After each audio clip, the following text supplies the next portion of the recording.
ازيكم يلي ما فيش زيكم. النهارده عامله قنبله. عارفين يعني ايه قنبله؟ قنبله موقوت. يلا عشان تقلبظي كده في الشتاء. بصوا بصوا الجمل. بصوا. الله الله الله. الطعم بقى يا روحي عليه. جرب بقى كده وندوق مع بعض. مش قادره اقولك على جماله.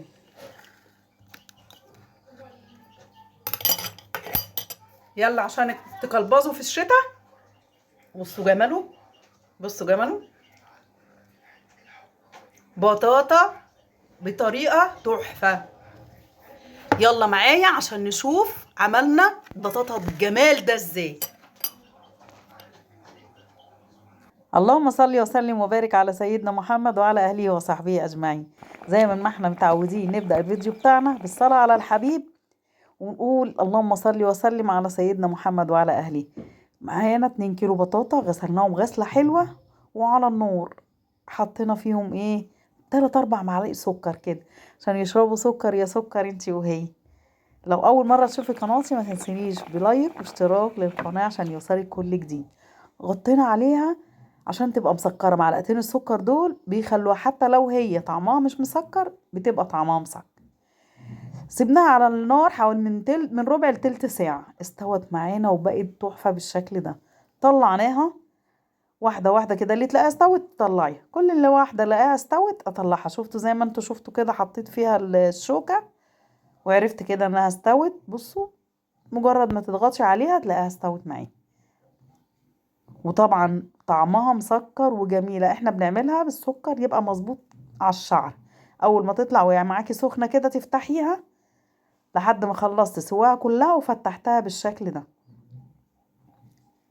سبتها بقى تتهوى. فتحيها كده وسيبها تتهوى، وتعالي بقى نركنها على جنب ونشوف هنعمل ايه.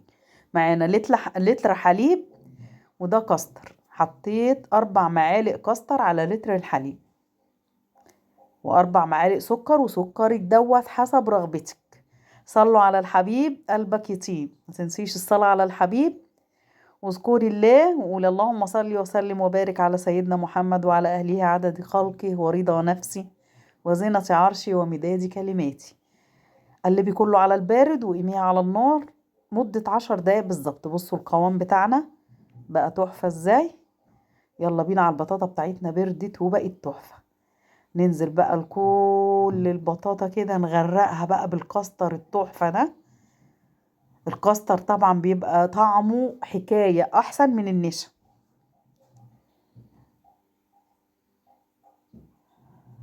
حطيتي لايك يا قمر ولا لأ؟ يا رب اللي تحطي لايك وتدوس اشتراك في القناة السنة ديت إن شاء الله تطلع تزور الحبيب المصطفى.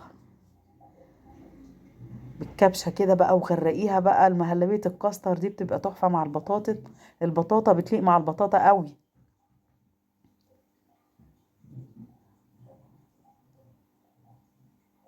خلاص كده خلصنا. نبدأ بقى بالعسل. معلقتين بقى عسل أبيض على الوش كده. وابدأي بقى شوية زبيب. أي مكسرات عندك، أي مكسرات. أنا حطيت شوية زبيب رشيت عليها عسل أبيض. مش قادرة أقولك على الريحة وعلى الجمال. ابدأي بقى رشي كده على الوش كده شوية عسل، شوية زبيب. أي مكسرات بقى، أي مكسرات. بس بصراحة الزبيب وجوز الهند كانوا تحفة عليه. الله الله على الجمال. واحدة تاكليها تشبعي. لو عجبك الفيديو ما تنسينيش بدعوة حلوة ولايك وشير وسبسكرايب لتيتا زوزو. بحبكم يلي مفيش زيكم. السلام عليكم.